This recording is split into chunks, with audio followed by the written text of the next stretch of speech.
नमस्कार दोस्तों, आज है 10 अप्रैल 2023। 10 अप्रैल 2023 से संबंधित जितना भी इम्पोर्टेंट करंट अफेयर है, उन सभी को केवल एक वीडियो में डिस्कस करेंगे, तो आप सभी लोग वीडियो को ध्यान से देखिएगा।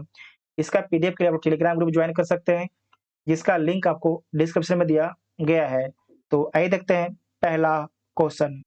हाल ही में बाघों की गणना रिपोर्ट 2023 के अनुसार भारत में कुल कितने बाघ हैं? तो भारत में कुल जो है 3167 बाघ है, 3167 बाघ है। और जो बाघ की गणना रिपोर्ट है किसके द्वारा जारी किया गया?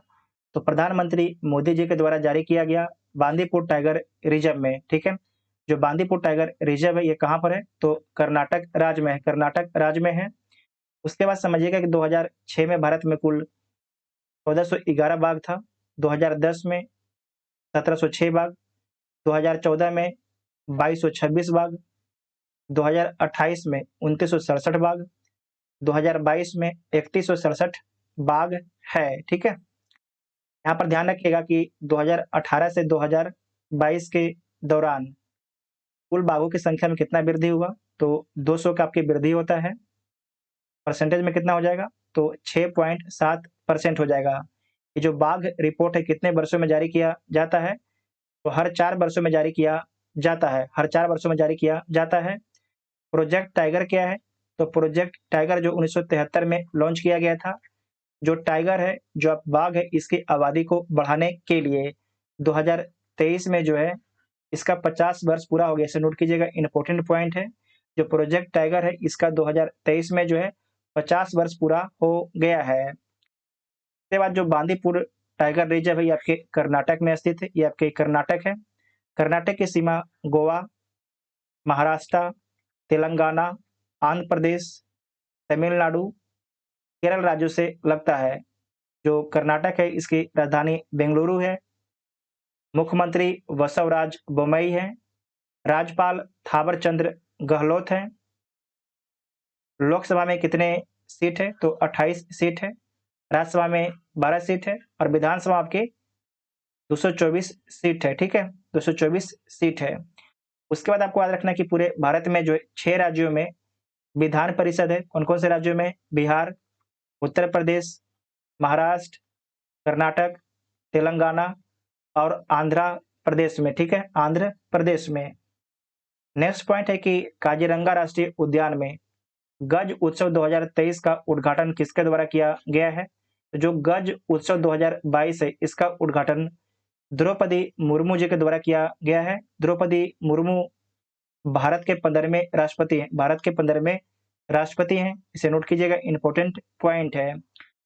बाद है कि जो काजीरंगा राष्ट्रीय उद्यान है ये किस राज्य में स्थित है? तो काजीरंगा राष्ट्रीय उद्यान जो है असम राज्य में स्थित है, असम राज्य में स्थित है। जो प्रोजेक्ट एलिफेंट है ये कब लॉन्च किया गया था? तो 1992 में जो है प्रोजेक्ट एलिफेंट लॉन्च किया गया था। और जो आपके 2023 में जो है इसका 30 वर्ष हो गया है। जो प्रोजेक्ट एलिफेंट है 1992 में लॉन्च होता है, उसके बाद 2023 में जो है इसका 30 वर्ष पूरा हो गया है। जबकि जो प्रोजेक्ट टाइगर था इसका 50 वर्ष पूरा हो गया है। इसका आपके 50 वर्ष पूरा हो गया है। कब लॉन्च हुआ था? तो 1973 में लॉन्च हुआ था प्रोजेक्ट टाइगर। जो गज उत्सव 2023 है इसका उद्देश्य क्या है? तो हाथियों और उनके आवासों के संरक्षण के बारे में जागरूकता को बढ़ावा देना इसका उद्देश्य है। इसमें साथ में और भी है कि मानव हाथी संघर्ष को कम करना, बंदी हाथियों के कल्याण को सुनिश्चित करना इसका उद्देश्य है। तो 3 आपकी इसका मेन उद्देश्य है कि हाथियों और उनके आवासों के संरक्षण के बारे में जागरूकता बढ़ाना, मानव हाथी संघर्ष को कम करना, बंदी हाथियों के कल्याण को सुनिश्चित करना इसका उद्देश्य है। काजीरंगा राष्ट्रीय उद्यान के बारे में समझिएगा। इसकी स्थापना 1905 में होता है। एक सींग वाला गैंडा के लिए प्रसिद्ध है काजीरंगा नेशनल पार्क है। और यहाँ पर जो है बंगाल टाइगर, एशियाई हाथी, जंगली जल भैंसा, दलदली हिरन भी पाए जाते हैं। इसे यूनेस्को की विश्व धरोहर सूची में भी शामिल किया गया है काजीरंगा नेशनल पार्क को। और आपको याद रखना है कि जो काजीरंगा नेशनल पार्क है, ब्रह्मपुत्रा नदी जो है 2 भागों में काटती है, इसे 2 भागों में आपके बाँटती है। ब्रह्मपुत्रा नदी से नोट कीजिएगा, इम्पोर्टेंट पॉइंट है।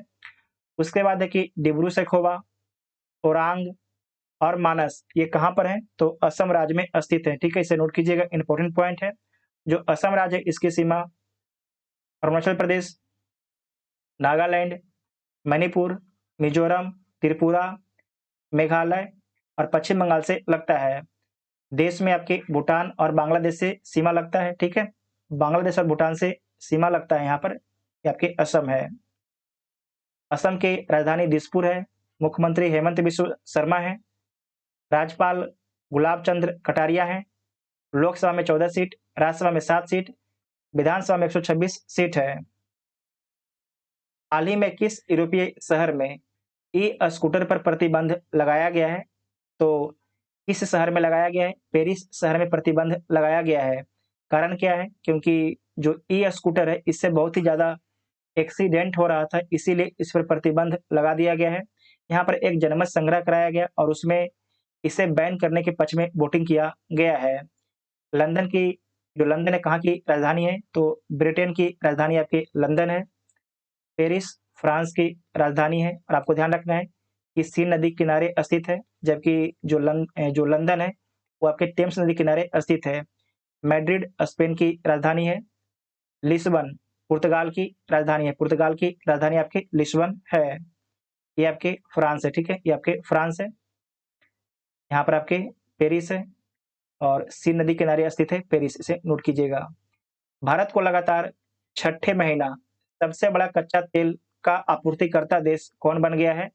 तो रूस बन गया है, ठीक है, रूस बन गया है। मार्च 2023 में आपके डाटा आया, उसमें बताया गया कि भारत सबसे अधिक कच्चा तेल जो है रूस से खरीदा है। दूसरा में आपके सऊदी अरब है। तीसरा में इराक है। चौथा में जो है सऊदी अरब अमीरात है। सऊदी अरब अमीरात है। ये आपके रूस है, ये सऊदी अरब है, इराक है, ये आपके सऊदी अरब अमीरात है, यूएई है, ठीक है, यूएई है। ये आपके पर्शियन गल्फ है, ठीक है, पर्शियन गल्फ है। ये गल्फ ऑफ ओमान है। आपको याद रखना है कि जो अपना चबाहार पोर्ट है ये भारत के द्वारा डेवलप किया गया है। किस देश में स्थित है? तो ईरान में स्थित है। और किस गल्फ में है?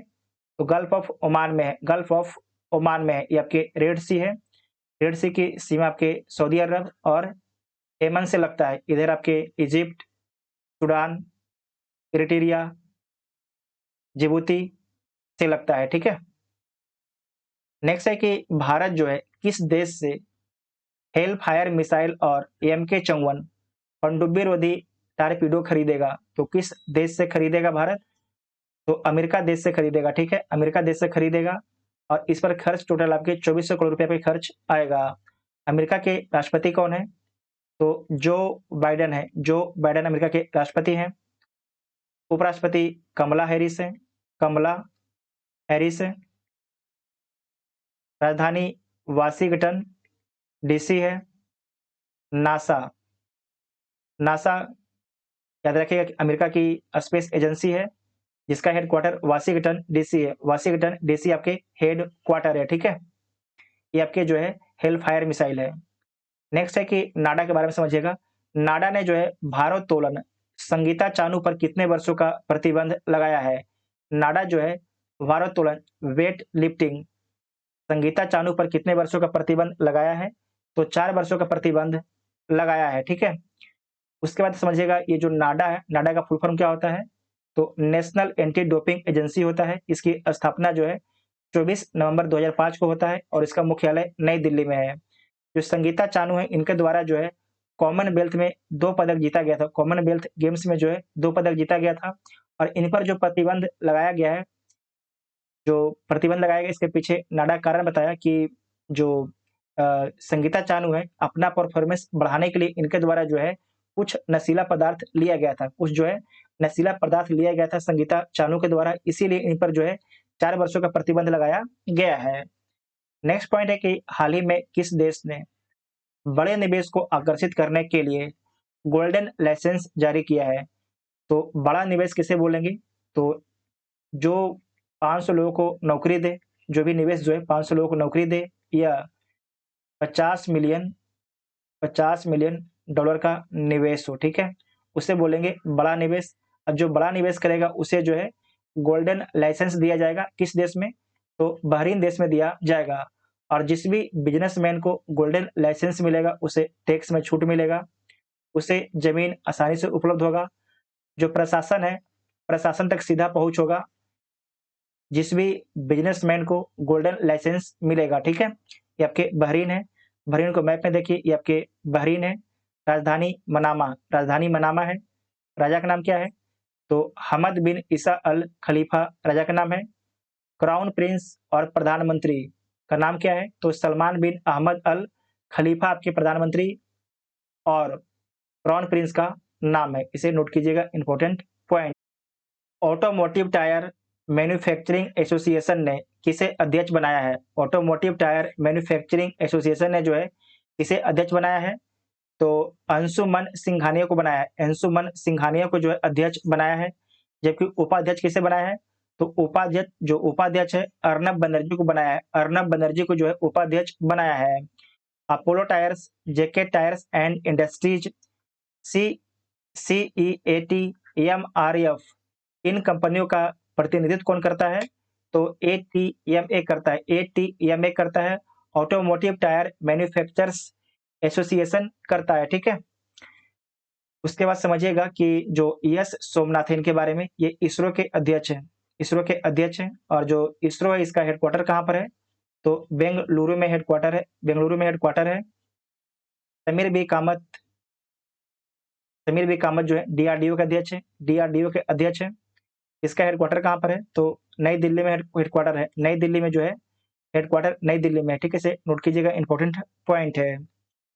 उसके बाद नेक्स्ट है कि ई प्रोक्योरमेंट, ई खरीद में पूर्वोत्तर क्षेत्रों में सर्वश्रेष्ठ प्रदर्शन करने वाला राज्य का पुरस्कार किसे मिला है? ध्यान रखिएगा, पूर्वोत्तर क्षेत्रों में जो है सर्वश्रेष्ठ प्रदर्शन करने वाला राज्य का पुरस्कार किसे मिला है? तो त्रिपुरा को मिला है, ठीक है? त्रिपुरा को मिला है। यहाँ पर समझिएगा कि एक आपका ये एएफ है, ठीक है? यहाँ पर बहुत से बिजनेसमैन, बहुत से ग्राहक, सरकारें आती हैं और अपना सामान बेचती हैं और खरीदती हैं। उसमें जो है सबसे बेहतर परफॉर्मेंस आपके त्रिपुरा किया है, इस बात को ध्यान में रखना है। और ये पुरस्कार किसके द्वारा दिया गया है? तो केंद्रीय वित्त मंत्रालय और इलेक्ट्रॉनिक और सूचना मंत्रालय के द्वारा यह पुरस्कार दिया गया है। ये आपके त्रिपुरा है। राजधानी अगरतला है। मुख्यमंत्री मानिक साहा हैं। राज्यपाल सत्यदेव नारायण आर्य हैं। उसके बाद ये मिजोरम है। मुख्यमंत्री जोरामथंगा है। राज्यपाल हरिबाबू कंभमपति हैं। त्रिपुरा के बारे में एक पॉइंट ध्यान रखिएगा कि त्रिपुरा जो है तीनों साइड से जो है बांग्लादेश से घिरा हुआ है। त्रिपुरा तीनों साइड से जो है बांग्लादेश से घिरा हुआ है। उसके बाद है कि मणिपुर में एक झील है, लोकटक झील। लोकटक झील, ठीक है? ये मीठा पानी का झील है। मीठा पानी का झील है। और लोकटक झील में ही जो है केवुल लामजाओ नेशनल पार्क है, जो अपने डांसिंग डियर के लिए प्रसिद्ध है। अपने डांसिंग डियर के लिए प्रसिद्ध है, ठीक है? नेक्स्ट है कि भारत सरकार ने किस समिति की सिफारिश को, ध्यान रखिएगा, किस समिति की सिफारिश को घरेलू प्राकृतिक गैस के मूल्य निर्धारण मॉडल को लागू किया है? तो किस समिति के द्वारा ये सिफारिश दिया गया था? किरीट पारिक समिति के द्वारा ये सिफारिश दिया गया था। अब बताया जा रहा है कि गैस का दाम जो है थोड़ा कम हो सकता है। किरीट पारिक समिति का जो आपका सिफारिश है वो लागू हो गया है, इसके कारण जो है गैस का दाम थोड़ा कम हो सकता है, ऐसा बोला जा रहा है। उसके बाद है कि मिहिर शाह समिति, इसका संबंध राष्ट्रीय जल नीति मसौदा तैयार करने हेतु इसका जो मिहिर समिति है, राष्ट्रीय जल नीति मसौदा तैयार करने के लिए जो है मिहिर समिति का गठन किया गया था। जो किरीट समिति है इसे जो है प्राकृतिक गैस मूल्य निर्धारण के लिए गठन किया गया था। उसके बाद है कस्तूरी रंजन समिति, राष्ट्रीय शिक्षा से इनका संबंध है।